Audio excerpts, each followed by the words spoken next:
friends and colleagues, a very warm welcome to tonight's linguistic flash mob, organized as usual by the Linguistic Aperitif Group. We have decided to continue with our series since it has been well received, and we want the whole linguistic community to stay in touch also in these hard times. Today, we have invited two very well-renowned colleagues, Antonella Sorace from the University of Edinburgh and Tsimpli from the University of Cambridge, who will discuss about second language acquisition. As usual, they will exchange ideas and give us their view in the form of a contest. And they will answer the three questions offered by tonight's moderator, Elena Pagliarini from the University of Padua, and have 5 minutes each to give us the answers to each question. At the end, the moderator will summarize and comment the results as usual. For security reasons, the chat, microphone, and screen sharing functions have been disabled during the debate, but the chat will be active at the end for you to write if you intend to ask a question, and we will enable your microphone. Those of you who won't be able to ask their questions can send it to me via email. I will collect them and then we will send them to the speakers. The event is being streamed on YouTube, so if you ask a question from Zoom and you are giving your consent implicitly to be streamed and recorded. From tonight on, we also repost these meetings on WeChat to allow our Chinese colleagues to see it and comment on it. So please feel free to distribute the link of the YouTube registration that you have received with the flyer on your all social media and to your colleagues and friends. And now I leave the floor to Elena Pagliarini, who will moderate tonight's linguistic epic battle in history. So good morning or good evening, depending on your time zone, and welcome to the flash mob.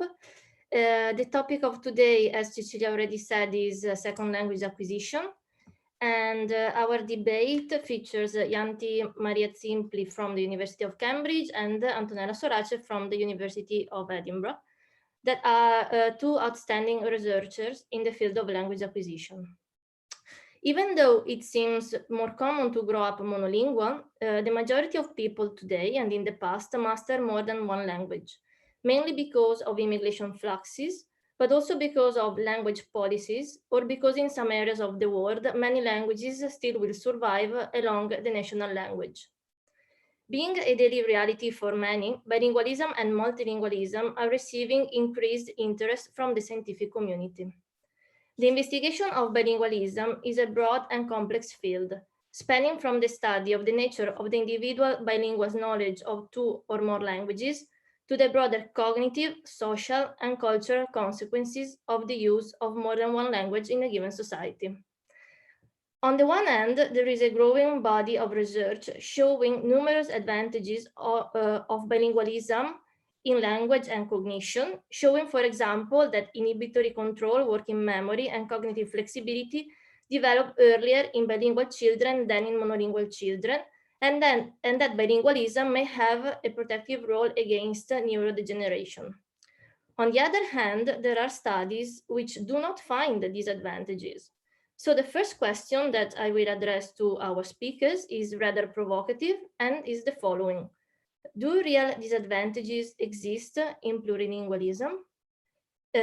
So as already said, each speaker will have 5 minutes to reply, and I leave the floor to Antonella that will start, and Yanti will follow. So thank you very much. Thanks for the invitation. I'm really looking forward to this discussion with Yanti. Yanti is a friend and a collaborator. We've worked together, but we also have some divergences that I think will become perhaps apparent later during the discussion. And you'll be happy to see that there are no slides. So neither of us is going to do use any slides. So yeah, it's just us talking. So the question, do real disadvantages exist in plurilingualism? I must say I was a little bit puzzled, by the question. And I've decided to approach it from two perspectives.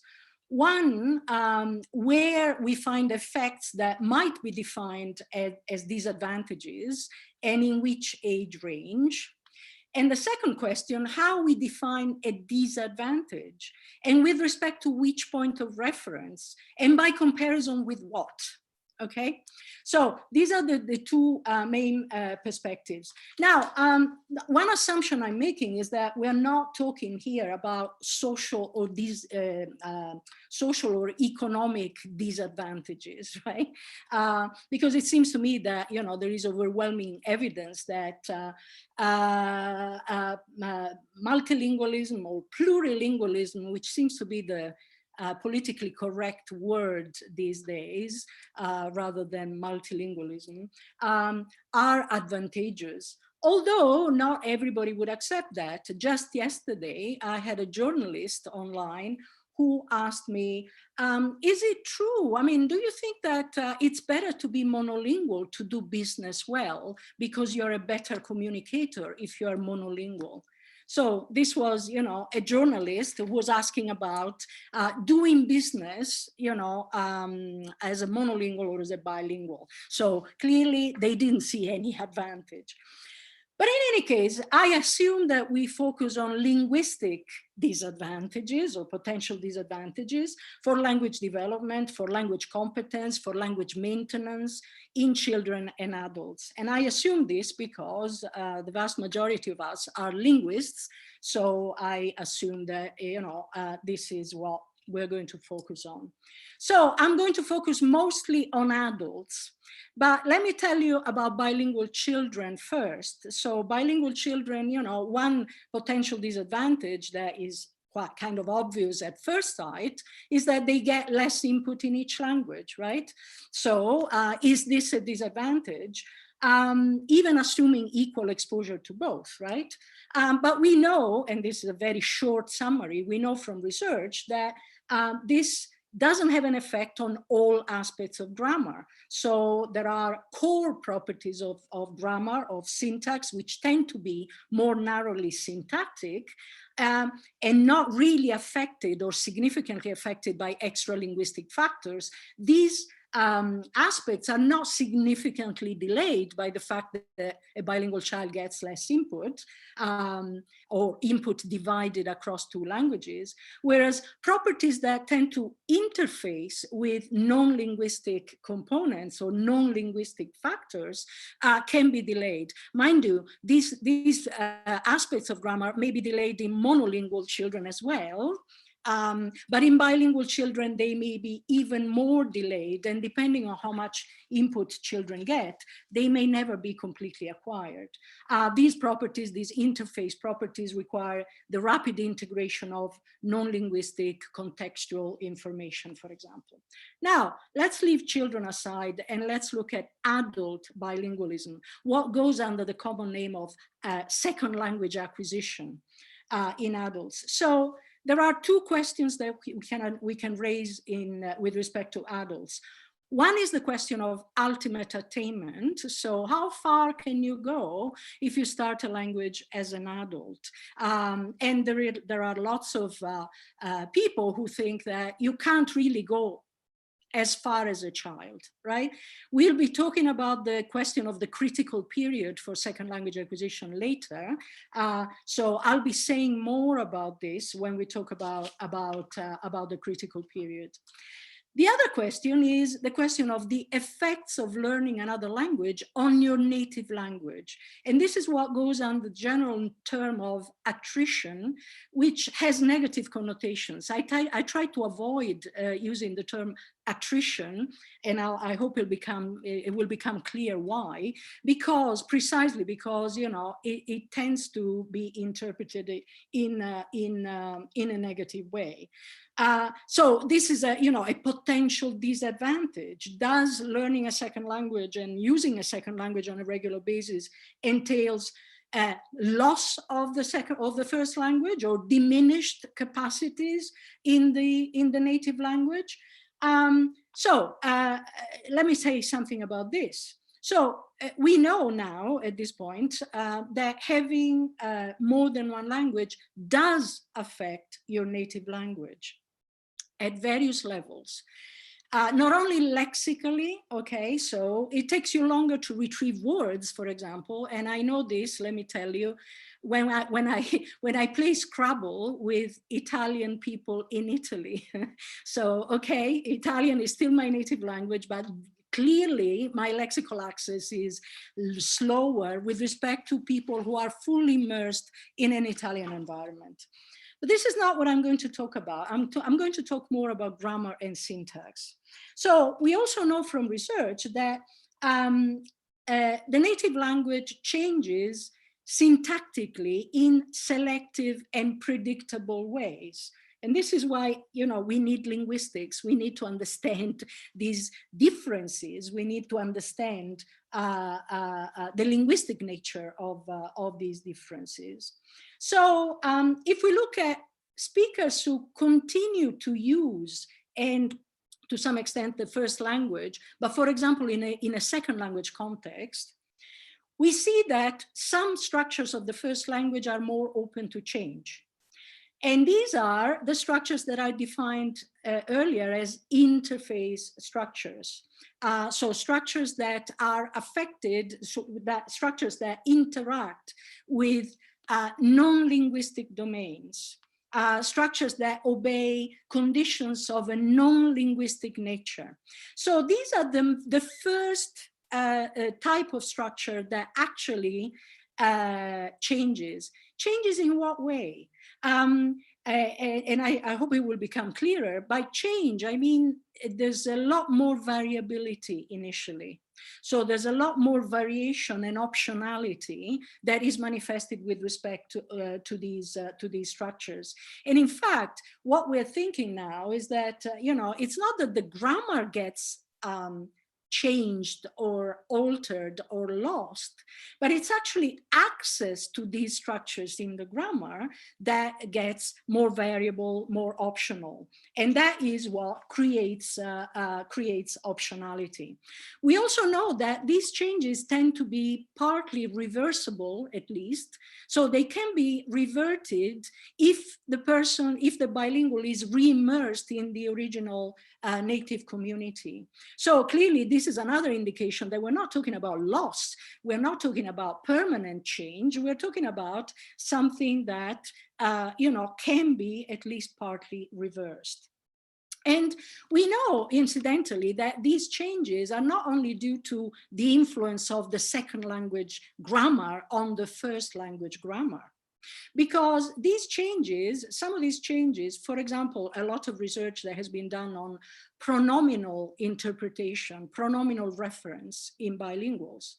These changes actually are also found in bilinguals who speak two null subject languages, for example, two languages that are typologically similar, where you wouldn't expect, you know, this as a result of transfer from the second language, which is the most obvious interpretation. So there is some sense in which we are thinking that these changes partly result from the fact of being multilingual, from the fact of having more than one language. Okay, and this doesn't mean that it's an either or question, so it's either transfer or bilingualism. It could be the sum of both reasons, you know, that lead to stronger effects in some language pairs than in other language pairs. So we are entertaining a very interesting hypothesis at the moment, because we find, you know, individual variation in attrition, so these kind of changes in the native language. And we think that rather than being a disadvantage, so we've already seen that it's not loss of the grammar that we're talking about, but more variation that can change depending on exposure. Now, we are thinking that actually there may be a connection between changes in the native language and level of attainment in the second language. So this is a very interesting hypothesis. What we're thinking is that for some people who, you know, some people may be more susceptible to these changes in the native language. And because the native language is more open to change, these people can reach a higher level of competence in the second language. And preliminary evidence for this comes from what we see is convergence between two different groups. Attriters, so people, you know, whose native language is changing in particular ways, as I described, and high levels of competence in a second language, in the same language. So if we compare native speakers under attrition and advanced second language speakers, we see a convergence. We see that they look more and more similar to one another. Clearly, we're talking about two different groups of people, so we need more research on what happens in the same individual, in the two languages of the same individual, and whether, you know, openness to change in the native language is related to attainment in the second language. And obviously in the same individual, we would be talking about different languages. We wouldn't be able to compare the same language in different populations. So we need a lot more research on within individuals. Just to conclude, attrition, you know, is a natural and predictable product of bilingualism. It's not loss. It's not necessarily, you know, a bad thing. It's not a disadvantage, but can be seen as a natural and predictable product of bilingualism. Just one last point, as I said at the beginning, how are we defining disadvantages or indeed advantages? We're only defining them by comparing bilinguals with monolinguals. And I would like, and I'm deliberately being provocative here, I would like to invite everybody to give up this comparison, which is becoming more and more questionable. So we've been used, you know, as linguists and, you know, as a theoretical linguist, applied linguist, linguist working on language acquisition, but we've been using to, using the native monolingual speaker as the point of comparison, the native monolingual speaker as the model that we adopt. Well, this may not be the right thing to do. First of all, there is a lot more variation among monolingual speakers. Monolingual speakers are much rarer. They're becoming more and more rare in society. There's more and more multilinguals, you know, and statistically, there's more multilinguals than monolinguals in the world. So perhaps, you know, defining advantages and disadvantages in bilingualism with respect to a monolingual norm is something that we should stop doing. And I'll stop here for the moment. So Yanti? Thank you. Thank you for inviting me. I think Antonella did not speak for 5 minutes only. I'll try to stick to that. I hope I get some points for being on time. So let me just start from the attrition point that Antonella raised. Indeed, this looks like a disadvantage in the sense that as soon as you learn a second language, you start learning a second language, you seem to be losing something from the first. But I think that this is not something that is pervasive. This is really restricted to certain domains of language. Antonella also mentioned the interfaces. But I think that with regard to bilingual norms and monolingual norms, I think that's not, I agree with Antonella, this is not the right way to go. But I think we should stick to the idea that there is such a thing as native speaker ability. So nativeness is something that we as linguists should be able to define. And you may be native and multilingual, and you may be native and monolingual. But I think that this is something that we cannot dismiss on the basis of the fact that there is variation across monolinguals and bilinguals. There are disadvantages in plurilingualism, I mean, that have been found in the literature. So questions of lexical access, questions of fluency, interference effects, and of course, vocabulary size. The question about vocabulary size is sort of recurrent for those of us who work on bilingual language acquisition, but also in second language learners. We know that vocabulary is smaller in multilinguals than it is in monolinguals in each of the languages, right? It's not that one language has an advantage over the other. But the vocabulary, I think, is not a good way to go when we are trying to see if there are disadvantages in the language of bilinguals, because the vocabulary just tells you about one's language input, one's exposure. And this is, of course, compromised when you're using more than one language regularly, because you have to split your time accordingly. So if we just focus on syntactic ability, the findings from plurilinguals, let's say bilinguals and plurilinguals, are not very consistent. So some studies have found no difference between monolingual and bilingual children, for example, in syntactic ability when they're tested through tasks like sentence repetition, for example. And some studies do find the differences. I think that the reason for this variation, these inconsistent findings, there are two reasons for these findings. One is that bilinguals do not maintain bilingualism in the same way. So there's a lot of variation in how you maintain bilingualism. And the second, which is a much more linguistic question, is the distance between the languages. So that this multilingual speaks. So in terms of maintenance, for bilingual maintenance, there is a question, for example, as to how balanced your exposure is to the two languages, in the sense that do you have access to similar content in L1 and L2, and L3 and L4? Do you have, for example, do you read in both languages? And the reason why reading in both languages is important is because, at least in Western societies, written language has more chances of including more complex structures than oral language. So the instances, the frequency of low frequency words, but also passives, for example, object relatives, longer sentences with more embeddings, is more likely to be found in the written language than in the oral language. So in a sense, that's what I mean by maintenance of plurilingualism. If one gets equal, let's say, sort of equal input of the same type, of the same modality in the two languages or three languages, then this person is going to show probably fewer disadvantages of the ones that I mentioned before. But the other important factor is, of course, language distance. And I don't mean just typological distance here. I also mean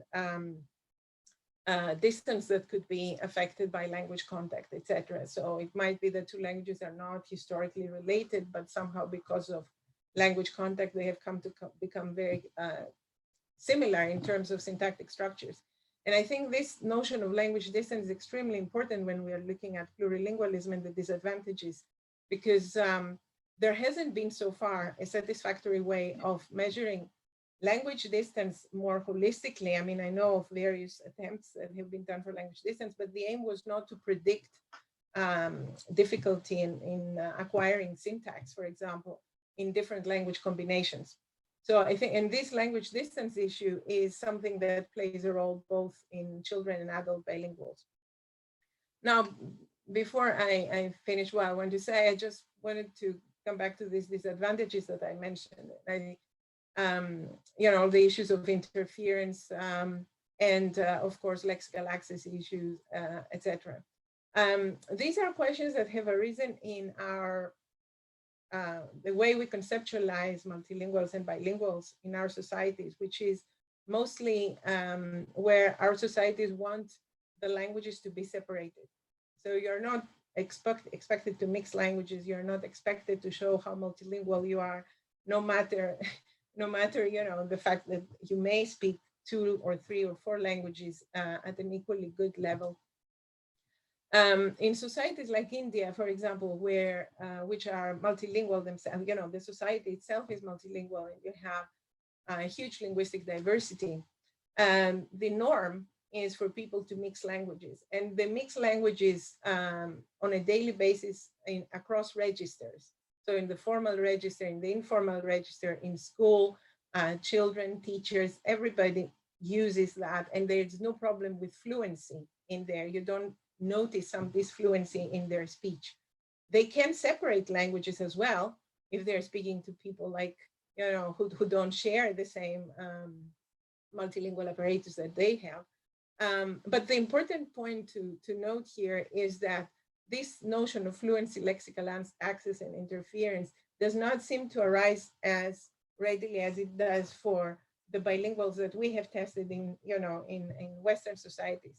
And it's also the case that when the society is multilingual, there is something about this linguistic diversity that seems to affect both cognitive but also language skills of these multilinguals. So my point here is that whatever disadvantages we have found in bilinguals, especially with regard to how they use language, they need to be reconsidered in terms of how we assess them and whether what we are assessing really is how well somebody can keep the languages apart, rather than how good their language ability is in each of the languages. Great, thank you. So now we go to the second question. I will briefly introduce it. So many factors such as literacy influence the acquisition of the second language. This has already partly has been said. So literacy promotes an enrichment of the lexicon, the use of a more sophisticated syntax, and more in general, the exposure to a variety of linguistic styles. In the case of bilingualism, we can think of literacy as single literacy or double literacy.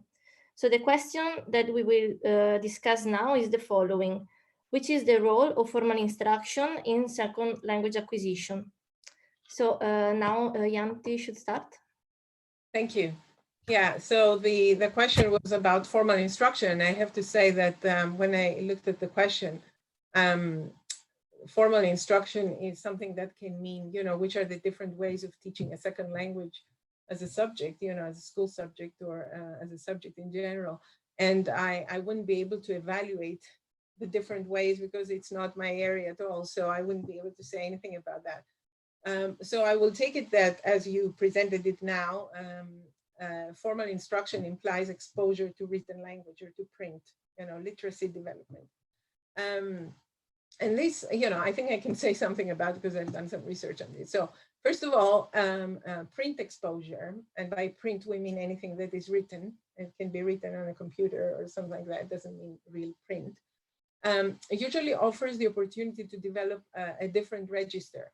So even if you're monolingual, when you learn how to read and you access print, you immediately develop another register.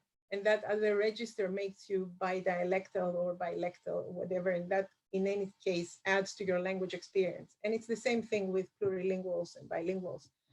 So there is an important advantage in developing, literacy in the languages you speak, that is provided there is a written script for, for that language, because that's not the case for all languages. So, but there is an advantage in the sense that there is a challenge in this form of language experience. So written language requires you to make more of an effort to process the sentences because it is decontextualized and you don't have any suprasegmental features that can help you chunk the sentences into constituents that you can then, let's say, incrementally parse. So you as a reader, you need to supply those to be able to arrive at an interpretation of what you're reading. So in that sense, I think that learning how to read and having print exposure is an advantage for all the languages that somebody speaks, okay? So there is a difference, of course, between being exposed to formal instruction to learn a second language as a school subject versus to, learn a language which is used as the medium of learning. So you are asked, you go to school and you're presented in, maths in a language which is not your home language. Now, immigrant children in the UK are obviously forced to learn everything through English. And the question is whether this is, helpful or is it detrimental? Is it detrimental for the first language and the development of literacy there? Because the first language is usually abandoned in these cases, or whether it actually makes learning easier. Okay, so these are empirical questions that several people are trying to address. But one thing that we know for sure is that immersing a child in a formal instruction context, which uses a language that the child has no oral proficiency in, creates huge disadvantages and developmental gaps between monolingual and bilingual children. And this gap continues to develop for a number of years, right? So immigrant children are also exposed to the majority language, let's say in the situation in the UK, that will be English.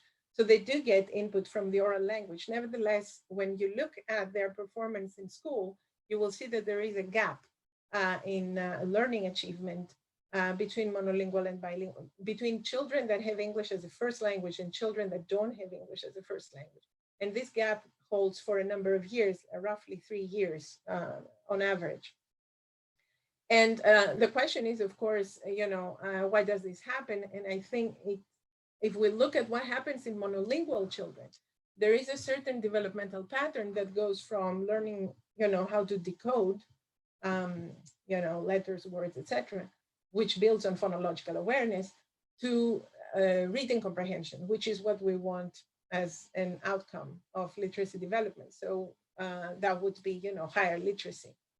Now, bilingual children seem to be good at decoding. They don't seem to lag behind from monolingual children at all, but, and they're not challenged in that. The problem seems to arise when you're looking at reading comprehension. So when they're trying to read the text and you ask them questions about the text, then usually that comprehension lags behind that of monolingual children, again, everything else being equal, right? Which is it rarely is, but anyway. So the question is, why do we find this delay in bilingual children and how they read? Well, the obvious reason is because their oral language skills are not where they should be, up to the required level to support reading comprehension. So it seems to be the case that the problem is not with actual reading as such, it's being able to use whatever lexical and syntactic knowledge they have from an oral language that is going to be transferred into a modality that is much more difficult for them because it is decontextualized. And this brings me to the point of saying that perhaps it's not just lexical and syntactic knowledge as such, but it's more the prosodic, the lack of prosody, prosodic cues in the second language, and the fact that it is prosody in the second language that they haven't attained yet, which does not facilitate reading because they have problems chunking parts of the sentence and being able to understand what constituents are and parse the sentence eventually. So these are questions that are empirical. We're trying to address some of those. But as I say, this is a complex question, but this is something that shows a problem when you're trying to learn how to read in a second language. There is another effect of literacy in the second language, which mainly has to do with the discrepancy between how accessible morphology becomes when you are able to read in that language. So if you think about subject-verb agreement in French, for example, or gender agreement in Greek, you can see that there are certain cues that you get from the written language, which only if you have literacy will you be able to understand the paradigm, but also discover, which is the default gender, for example, in the language and so on. There is some evidence that points towards that.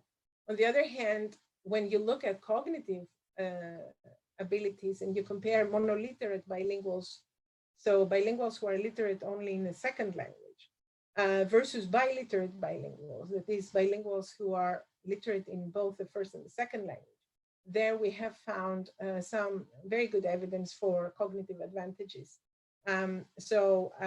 Although, reading comprehension is the big question mark, and, it's a disadvantage, let's say, when you're reading in a second language.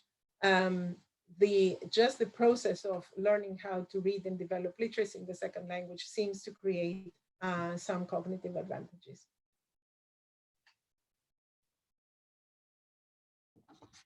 Great. So Antonella, do you want to reply? You have to unmute yourself, or I can. You're right. Yes, Yeah. I muted myself. Thank you. Yes, I mean, everything that Yanti has said is, I completely agree. And, and she's been working on literacy recently more than I have. I think we have to distinguish, the two questions of literacy and formal instruction in a second language, which I think is it's a slightly different question, which is obviously related to the presence in the availability availability of literacy, but not quite the same. As far as, you know, literacy, the importance of literacy for language development and bilingualism, yeah, I completely agree with Yanthi that literacy is important, you know, to learn and maintain a language as well. Also because it gives access not only to more complex structures, but also to additional sources of input. And we know that, you know, for example, for a bilingual child, hearing the language from different speakers is very important. This is what we recommend in our public engagement activities, you know. So for example, you know, it's better to have a mini community rather than just, you know, mommy's language or daddy's language. So one person only or two people. So hearing normal variation, right? So normal constrained variation, as we know, but, you know, people who normally vary in the way they use the language is important. And having access to literacy, you know, can be seen as, you know, an additional source of variation that is important, as I said, both for language development and also for language maintenance. Also, literacy actually enables, you know, enhances the prestige of the language in the eyes of a child, and so, you know, it reinforces the opportunities to acquire it, also from the point of view of attitudes, which is something that normally, you know, as linguists or also psycholinguists, attitudes are not really regarded as an important factor. We are finding that actually attitudes are very important and they should be considered in our studies, you know. So for example, we've done a couple of studies where we found that, you know, bilingual children, we have more positive attitudes towards their being bilingual in particular languages, tends to correlate with the presence, well, with higher fluency in both languages, but also with the presence of the cognitive benefits that were mentioned before. So you know, it's not a trivial factor. But for example, literacy in minority languages, bilingualism with minority languages, this is clearly very, very important. And Yanthi mentioned, you know, the learning the language through, being schooled through the medium of a minority language, for example. That is absolutely important for the maintenance of minority languages. It really reinforces the opportunity for a child to acquire and maintain the language at a bilingual level. And we see this, for example, when we compare the Scottish situation, so a language like Gaelic, which is used not in all schools, but in some schools as a medium of instruction. So there are, you know, Gaelic medium education schools where, you know, everything is taught in Gaelic. And there, you know, the interesting difference is between children who come from a Gaelic speaking family and children who don't come from a Gaelic speaking family, who both attend Gaelic medium education. And so, you know, we've been comparing, you know, children, so-called new speakers of Gaelic, so children who don't come from a Gaelic speaking family, who, however, you know, learn everything. They become extremely fluent in Gaelic through instruction, through being instructed in the language. Their attitudes may not be the same because, you know, still English is the part of their lives in a way that Gaelic is not. But the big difference is between, you know, a language like Gaelic and a language like Sardinian, for example, which I'm familiar with because my mother was from Sardinia and I understand it, but I don't speak it because my mother never spoke it to me because I had to learn English instead. And that was more prestigious.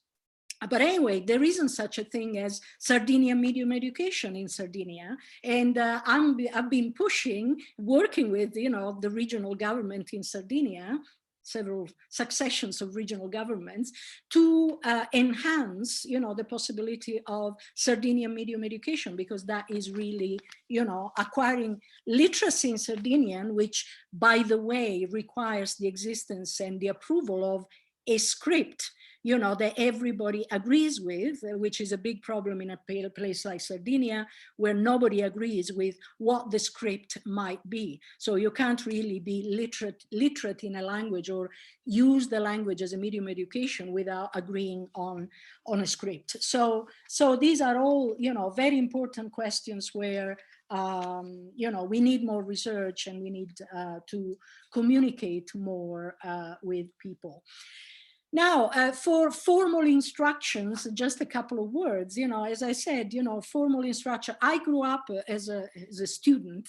I was trained in, by theories of second language acquisition that created, a complete divide between acquisition and learning. So, being exposed to the language and learning the language naturally just by hearing it, as opposed to studying the language through formal instruction.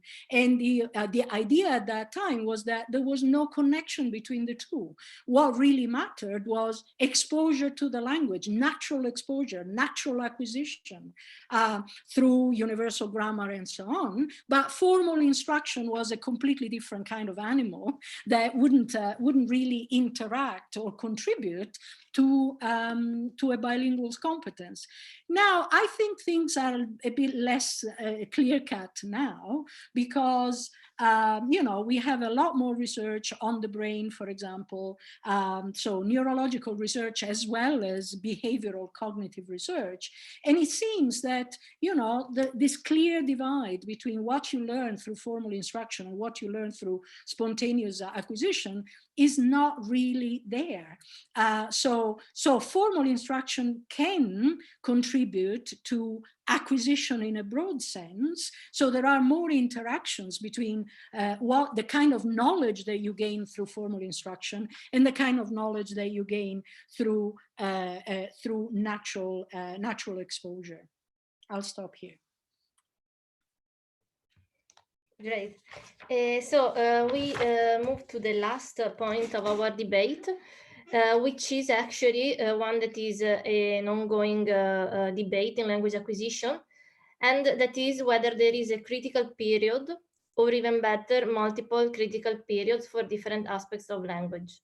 So the last question is, does the critical period play a role in L2 acquisition? If so, in which domains? And I don't know who is gonna start. Who wants to start? Yanthi, you want to start? Yeah, I can start. I can start with that. Yeah, I mean, it's a very difficult question, and it's an ongoing question, as you said. In my view, well, there are two ways in which we can address the question of the critical period. First, whether we want to assume that there is a critical period for language acquisition in particular, and so one needs to be presented with language input during that time in order to develop a language at native speaker standards, right? So for me, this is one way of interpreting the question of whether there is a critical period. In this scenario, if the language system is already mature because, at age 5 or whatever, the critical period is over, if the system is already mature because of the first language already is in place, other languages can also build on the same fundamentals and eventually become acquired at native-like level. So the argument that goes against, a critical period hypothesis for second language acquisition, that says, you can acquire any language at any point in your lifetime, and it can be at native-like level, leaving aside the question of what you're comparing with, whether you're comparing with a monolingual or not. The question is whether you can become native-like. So this is one way of saying that. If you have language input during the critical period, then you are given the opportunity to actually not only develop the first language at native level, but any other language as well, because the system is already in place and it's active. The other way to look at the critical period, which I think is the one that is more vexing, is whether we need to consider the need for a critical period for each and every language to be acquired as native. In which case the question becomes a question of age of onset of acquisition for the different languages that we are exposed to, right? So for the first interpretation of critical period, I think the evidence is quite good and strong. So I think there is good evidence from children who are, for many different reasons, deprived of any language input, that is feral children, genie, etc., etc. We know that when they acquire language, obviously that language is not native-like, and there are issues at different levels. We also have, I think, more compelling evidence from deaf children who are exposed to sign language at different points in their life. So they are deaf, born to hearing parents, and the parents don't use sign language. Therefore, the children's exposure to sign language was later on. And we do have, there is literature on this showing effects of age of acquisition, being more advantageous, let's say, more native-like when it's earlier. So I think that the second way of looking at the question of the critical period is the one that is the issue of debate. So whether you need to acquire all languages, to become native, you need to acquire all languages that you end up with, during a critical period. Otherwise, there's something going to be deficient. So to answer that, I think there was a problem in the literature for many years because we were always comparing between first language acquisition by children with adult second language learners. And now we know that this comparison is flawed because obviously it's confounded by the fact that we're talking about different brains, different abilities in terms of learning and different ways of approaching learning when you're an adult as opposed to a child. So I think nowadays, I think the best way to address this issue is to look at bilingual children, right? To look at children that, compare monolingual and bilingual, but even just bilingual among other, with other bilinguals. So you can have bilingual children that started learning the second language from birth, acquiring the second language from birth, or children that had different ages of onset of acquisition of that second language. And I think that in the literature now, the two factors that are considered to address the issue of, let's say, something that is a proxy for a critical period is to look for age of acquisition effects, taking into account measures of input, okay? And it is really, really very difficult to find excellent and accurate and perfect ways of measuring input quantity and quality, but at least age of acquisition, you can sort of identify it, you can measure it. So for me, I think the problem with looking at these two factors, like age of acquisition and input quantity or quality, are not sufficient to address the question of the critical period, because we are looking at aspects of language which are different from each other, and we are not concentrating on the areas and the phenomena of language that are acquired very early on by monolingual children, and which are the ones that, because they're acquired very early on, they show that they need very little input, right? So if something is acquired at age 2, then clearly this is something that is a very early phenomenon in language acquisition. And we find that these features are things like directionality. It's a verb second, null subject, whether the language is a null subject language or not. These are things that are acquired very early on. So there is something special about this phenomena. Certain theories call them macro parameters, but they are, let's say, characteristics of languages that sort of are umbrella terms for the language, or the traditional distinction between discourse and sentence-oriented language. It seems that very young children seem to be able to distinguish between these. So the point I'm making is that there isn't much, I think, to answer questions of critical period. We are not going to be satisfied, let's say, with just looking at age of acquisition effects and input. We need to take into account the timing of acquisition of this phenomena in monolingual development.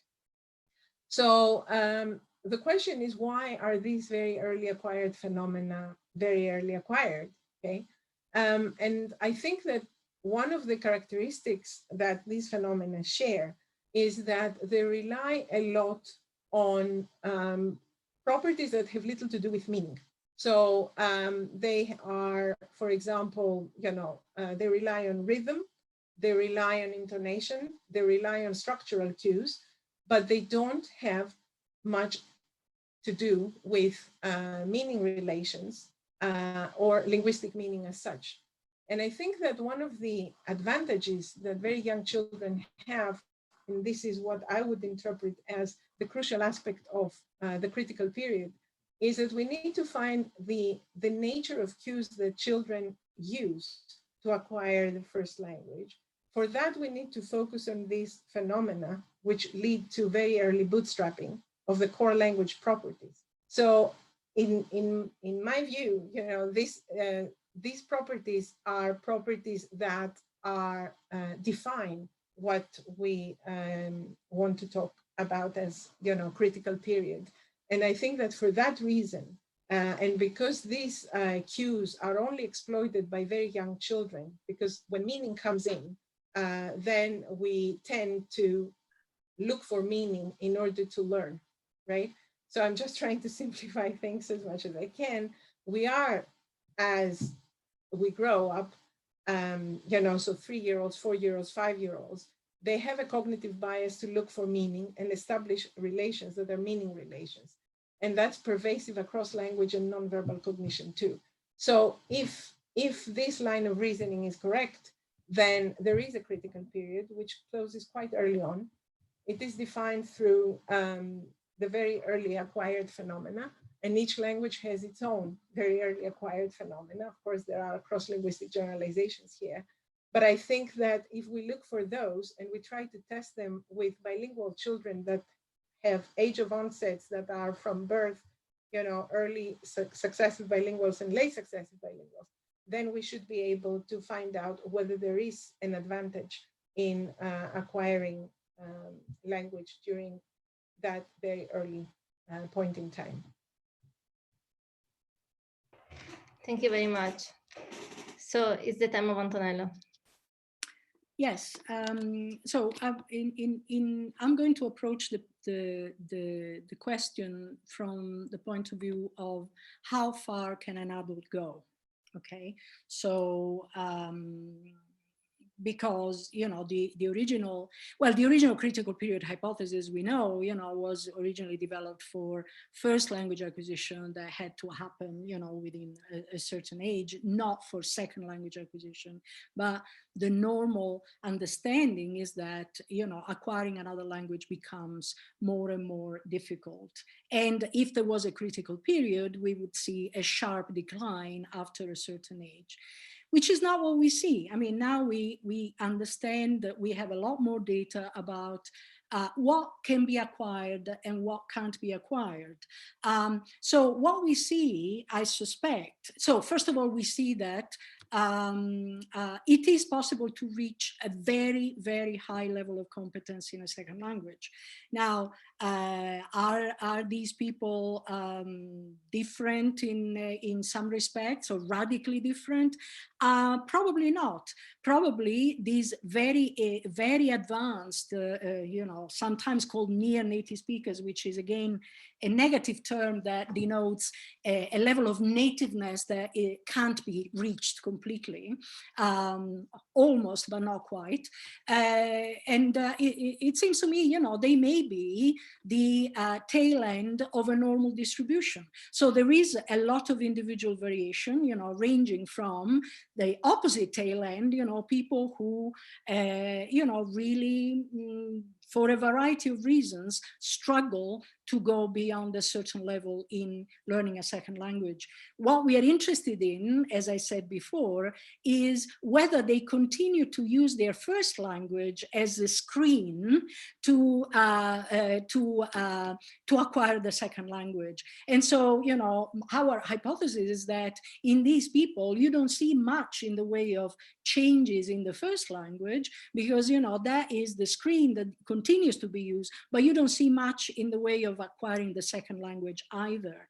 Whereas, as I said before, in people who reach these very high levels, possibly, potentially, you see that the first language is more open to change, and you see more convergence between what they do in the first language and what they do in the second language. So if we're talking about a normal distribution, well, then you know, yes, there may be individual differences that play a role and that are not fully understood. Let's remember that adults have very different motivations to learn languages, very different availability of time for learn languages. You know, unlike a child who has the luxury of being exposed, you know, immersed, fully immersed in a second language. Many adults don't have that kind of experience. So opportunity, learning potential, narrower motivation, you know, some adults, you know, only need to learn a language for certain purposes, but not, you know, for others. So all of these may determine, you know, where along that normal distribution an individual learner might fall. So we need to understand, you know, to have a better understanding of the role of the individual experience and the interactions between linguistic factors and non-linguistic factors. Certain structures tend to remain more variable, even at very high levels of competence in a second language, as I said at the beginning. So interface structures tend to remain more variable in second language acquisition. And interestingly, those are the same structures that tend to become variable in attrition, in native language change. So that's why, you know, we are hypothesizing, you know, a convergence in some speakers, at least, rather than in all speakers. So just to conclude, it seems to me that there is a lot of variation in second language acquisition, much more than used to be considered. In order to understand that variation, we need to understand the relationship between linguistic factors, cognitive factors, social factors, and see how these factors actually affect each other. So we need to do a lot more interdisciplinary research.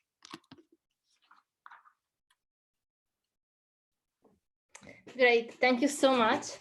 The debate was so interesting, and personally I really liked, because it was like a complementary discussion, because the topics were really covered in all their aspects. So thank you very much. I tried to briefly summarize the main points, so people also can start to post questions. About the disadvantage of plurilingualism. So it has mainly discussed the point of attrition, which actually is usually seen as something bad, that has a bad connotation, but as we understood, it's something that is reversible, and actually there is also a lot of variation. But indeed, it's one aspect of language that is usually, let's say, affected by the second language, or better, the aspect of first language that is mainly affected by second language is actually syntax, but as Yanti stressed, not only. And indeed, also the other aspects that are more affected are those that are at the interfaces.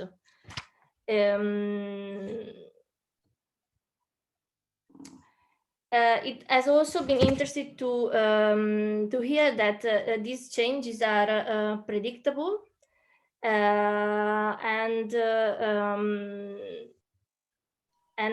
it's not, we can't really talk about a change per se, but better about access to what is in grammar, rather than the change in grammar itself.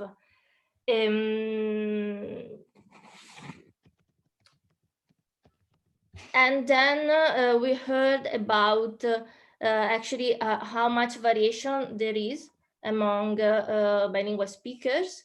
And that also another point that can make a difference is the distance between two languages and how these two languages are maintained. Then another important point that is a recurrent point also in the research of bilingualism is how we actually determine what is the norm. I mean, what are we comparing monolingual to? Because actually we always start from the point that monolingualism is the norm, but as the speakers underlined, it's not the case actually, because multilinguals are actually more than monolingual nowadays. As for formal instruction, the debate was mainly in literacy. And we heard that literacy is very important because it allows to develop different registers. It's a source of different input, of complex structure. It's useful for the maintenance of language, above all for the minority languages. And it reinforces the opportunity to learn a language, especially again for the minority languages. And a very interesting point was also the one raised by Yanti about the importance of, well, not the importance, but the difficulty that bilinguals have in reading comprehension, especially. And that is probably due to the fact that text in written are decontextualized, and therefore there is a lack of prosodic cues. And therefore there might be a problem in chunking the sentences.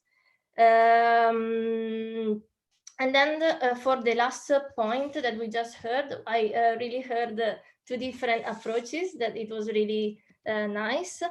So Yanti mainly focused on the critical period from the point of view of kids, of babies, of very young children. Of course, in the bilingual literature, we usually look at the age of onset or the age of first acquisition of language acquisition, and the role and the quantity and quality of input. But the interesting point is that indeed there are some aspects of languages that are learned very on.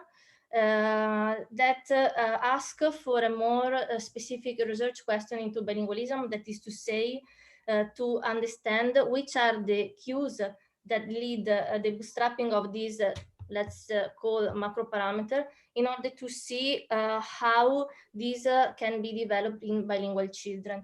Whereas for adults, that was mainly covered by Antonella, indeed, there is a normal distribution in what we find in the bilingual adults.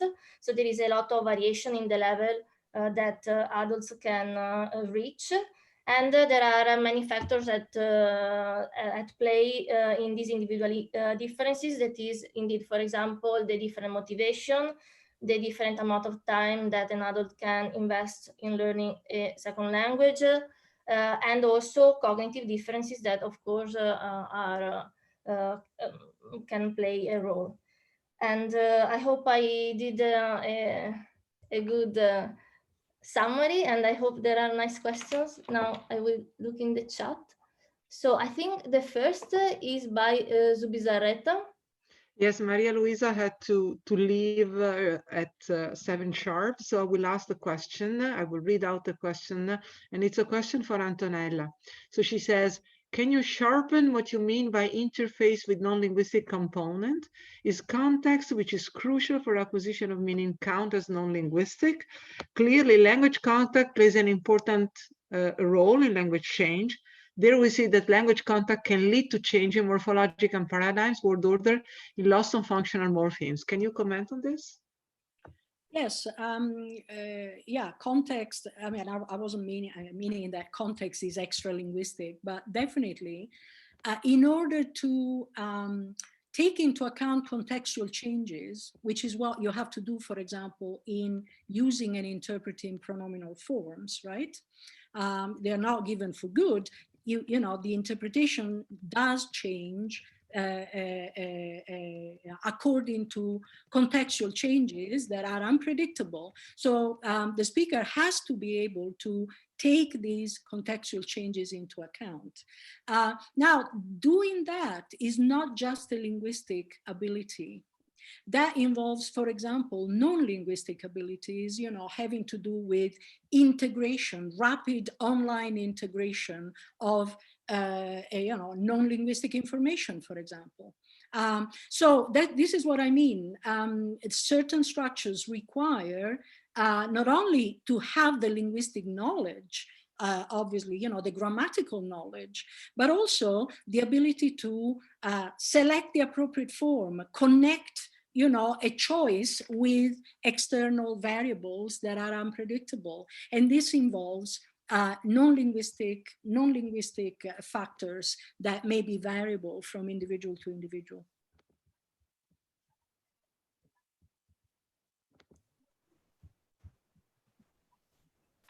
Luisa can't answer, obviously. Yeah, no, exactly. She left. Yeah. Yeah. So I guess that Yanti doesn't want to add anything, right? This was specific for Antonella. So we can move to the second question that is by Teresa Guasti. Thank you. So I have a question, I think, for Yanti, especially, but maybe Antonella has also some view. If there are properties of languages that are acquired with little input, then the prediction is that children acquiring 3 languages should not differ on those properties from children acquiring 2 languages or even 1 language. So I'm not aware of evidence of multilingual children, so children learning more than 2 languages with respect to bilingual children. Is there any evidence or what do you know? But that's the prediction, certainly. Well, it depends. So I take it that the critical period, I mean, if you're talking about very early acquired phenomena, which are the ones I mentioned before, which require little input, right? Because they're acquired very early. These phenomena should be quite robust in whatever sentences or type of input the children develop. And I don't think there is a capacity issue in terms of whether children become sensitive to 1, 2, or 3 languages. So in a sense, I think that if it is a trilingual child who is exposed to the 3 languages from birth, my prediction would be that these very early acquired phenomena would be acquired in all 3 languages. And that wouldn't be, there wouldn't be a delay or a disadvantage because there is, you know, there's no cumulative effect there. I am aware of the difference between bilingual and trilingual children that has been noted with regard to cognitive biases. So for example, nothing to do with syntax, right? I mean, that has to do with the mutual exclusivity bias, right? Where we know that, for example, bilingual children have a more relaxed, you know, mutual exclusivity bias, and trilingual children seem to have no bias at all, right? So there is a sort of cumulative effect of language, but this has to do with lexical items, you know, vocabulary items. So I think that in terms of syntax or in terms of the very early, you know, phenomena, there shouldn't be a difference between, well, at least that's my prediction, yeah? If we're talking about simultaneous trilingual children, simultaneous bilingual children, I think that these very early acquired phenomena should be acquired in all 3 languages in the same way. Can I just add, yes, in principle, but I think we need more evidence because obviously, you know, if the input is assuming that it's equally divided, you know, among 3 languages, clearly it's less input than if it's equally divided between two languages, right? So the more languages you add to the equation, the less exposure there is. So, you know, the fact is that we don't know exactly what the minimum level of exposure is, even for the acquisition of these structures, because we don't have enough evidence. I was dealing with a family where they're speaking 5 languages the other day. So 5 languages, clearly you can't expect, you know, equal distribution of the input in these 5 languages. So some languages may be heard more than others. But the fact is that, you know, we don't have, you know, most of our evidence comes from bilingualism, sometimes, you know, trilingualism. But it seems to me that, yeah, in principle, we can make that prediction, but we need more data. More evidence. But if I may, you know, my point is, because you're still talking about input and the amount of input, the whole point I'm making is that, you know, for this very early acquired phenomena, minimal input, right? Minimal input is required because they are ubiquitous in the language. So if a language is a null subject language, a few sentences in that language should be sufficient to understand, for the child to understand that this is a null subject language, right? So this is an empirical question, of course. You're absolutely right about that. It's an empirical question. But I think the point is to shift the discussion from amount of input, you know, and look into the properties, the linguistic properties of the phenomena that have this advantage over other phenomena in language, in that they are acquired extremely early. And, you know, in work that also Maria Teresa Guasti has done, you know, it's clear that even at a very young age, before production starts, you know, directionality is already in place, right? So, I mean, it is the sensitivity to OVVO, for example, is something that comes in before the first year of life. So in that sense, I think there is something about the property, these linguistic phenomena, that make input, to me, seem a little bit, I mean, it is of course relevant because otherwise you wouldn't acquire the language, but I don't think that it's a question of us measuring, you know, how many sentences the child hears on a daily basis in that language versus the other language versus the third language, right? So that's why, as I said, you know, it's an empirical question, but I think it is a very sort of constrained one. I don't question the fact that these structures are more constrained, and therefore, you know, they might lead, you know, it's not a question of, you know, quantifying, you know, but they still need to hear, you know, these structures, right? I mean, you know, in principle, is once enough? Is twice enough? You know, so, you know, we're talking about, you know, the need to hear these structures less than others. So input is a less conditioning, you know, factor for these structures than for others. I mean, you know, I don't question this, but the fact remains, you know, that it would be nice to have more precise knowledge of, what is actually needed in terms of input.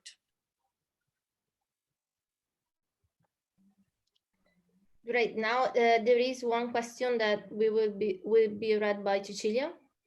So the question comes from Jacopo Torregrossa. How can we test individual variation in speakers' openness to changes in their native language, which was a point raised by Antonella? Thank you for the question.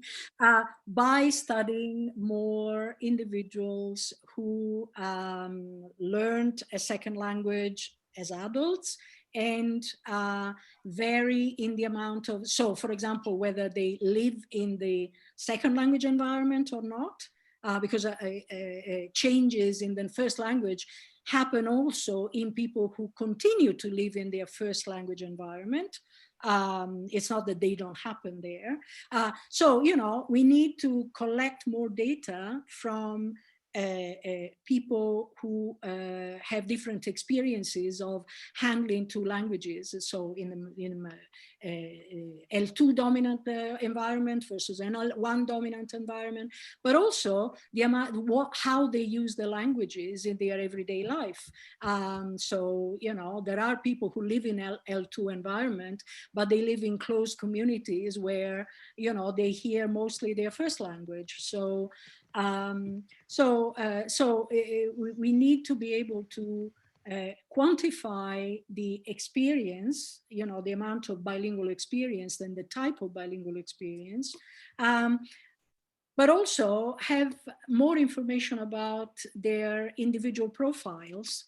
So what we are planning to do, we are applying for a grant to work on this, is really to start looking at the same individuals. Because as I said, so far we've been comparing attrition, so to speak, and acquisition in different populations, which give you the advantage that you can compare, obviously, people speaking the same language. So, you know, attrited speakers of Italian versus native speakers, second language speakers of Italian at different levels of proficiency. But if we are on the right track, that attrition and acquisition actually affect each other in the same individual, then we need to look at what happens within the same individuals, which means comparing different languages, which makes life a little bit more interesting in many respects, you know. But so you know, but we need to keep the same individual constant.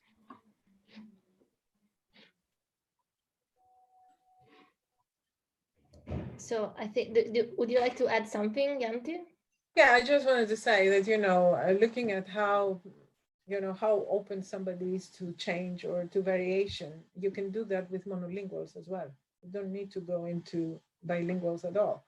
You can just look at different structures, for example, some of which, you know, show variation among the bilingual population, and evaluate this on an individual basis.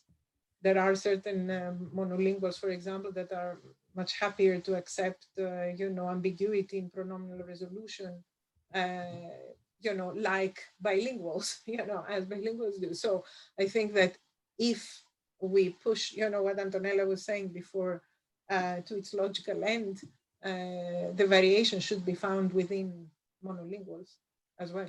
So openness should be something that you should find within monolinguals. Yes, and interestingly, you know, again, I said monolinguals can't be considered as a, you know, a homogeneous population, right? Because, I mean, not only because there are fewer monolinguals, you know, although in our country, in the UK, in the Anglosphere, there's more monolinguals than in other countries, but still, recent research is showing very, very interesting results that even living in multilingual environments can actually modify the brain of monolinguals in certain ways. So this has been found in recent studies, you know, for example, where they compared monolingual Americans, people who define themselves as monolingual, no, I don't speak any other language, and so on. But some of them were living in California, some of them were living in Pennsylvania, which are very different in terms of how many multilingual speakers live there, and so how many chances there are to be passively exposed to other languages. And they found, you know, important differences. So everybody had to learn a new language, and there was no difference from a behavioral point of view. So monolinguals in both states had to be compared with bilinguals learning a language like Finnish. There was no behavioral differences in the early stages, but the brain differences were quite remarkable.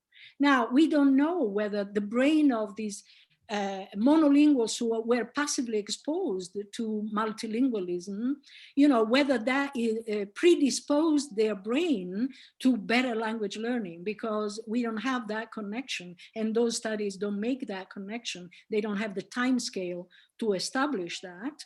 But certainly the fact that there are, you know, important brain changes due to exposure to other languages means that, again, you know, looking at monolinguals, you know, without taking anything else into account is not a good thing to do, to use them as points of reference. Okay, so maybe we stop here with this point, and I would give the word to Ken Wexler that posted a comment. Yes, I read the comment. Actually, yes, it's true. And, you know, we do find that these very early acquired phenomena in second language acquisition are, delayed, and they're problematic, and they're not, you don't reach near nativeness in these areas necessarily. But the reason why, when I talked about critical period and this early acquired phenomena, I didn't mention adults, is because I think that it's a mistake to try and discuss critical period, the critical period hypothesis, comparing first language acquisition with monolingual children with second language acquisition in adulthood, precisely because, not because adults are sort of, more challenged in all sorts of ways compared to children. It's just that I think there are confounds there. So there is, the problem is that, with adults, you're talking about a different state of the brain, there are many different things. There's already a full language used for a long period of time in different modalities and so on. So I think to find out about the critical period, one needs to look at, compare children with children, basically, and then try and see whether, children that acquire the language from birth, as opposed to from age 3, as opposed to from age 6, have different outcomes in these very early acquired phenomena. And it looks like the results are very supportive of that, that the simultaneous bilinguals actually behave like monolinguals in these phenomena. Early sequential bilinguals, acquiring the language from age 3, seem to show a delay, a difference, and the late successive bilinguals seem to show more persistent problems. Now, of course, the question is, do they ever acquire? Of course. I mean, they look like they behave like native speakers. So even the late successive bilinguals, when you test them after 10 years using that language or being immersed in that language, they will maybe not make the mistakes in verb second, etc., that you would expect them to if they hadn't acquired it in the natural way. But my point is that the brain can learn in all sorts of different ways, and it can compensate for things that it doesn't have after a particular period. So I think that that's why we need to have more sensitive ways of measuring what is going on, rather than just linguistic behavior at that offline test or whatever. And I still think that even the adult second language learners that Antonella was talking about, who become near native at some point, I think it's a very small percentage of second language learners that actually do that. If it was something natural, biologically allowed, and also other things, you would expect a lot more than 5% to actually achieve near native-like competence. So to me, when you look at second language learners, I think the debate of critical period is already, settled, that there is something that makes children better learners than adults when it comes to language alone, right? And this is why I think that the comparison, if we want to be careful, is with bilingual children. But you're absolutely right that, the evidence from adult second language acquisition is very strongly that these very early acquired phenomena are problematic. And other phenomena which are later acquired, for example, I don't know, passives or, relative clauses, etc., adult second language learners seem to have fewer problems with those than with the core properties of the second language.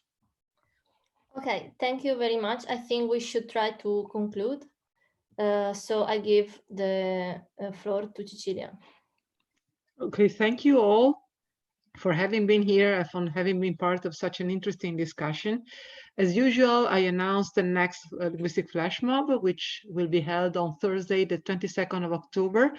The topic is negation, as you can see. The two discussants will be Viviane Dupré and Edith Zijlstra, and the moderator is Chiara Gianola from the University of Bologna.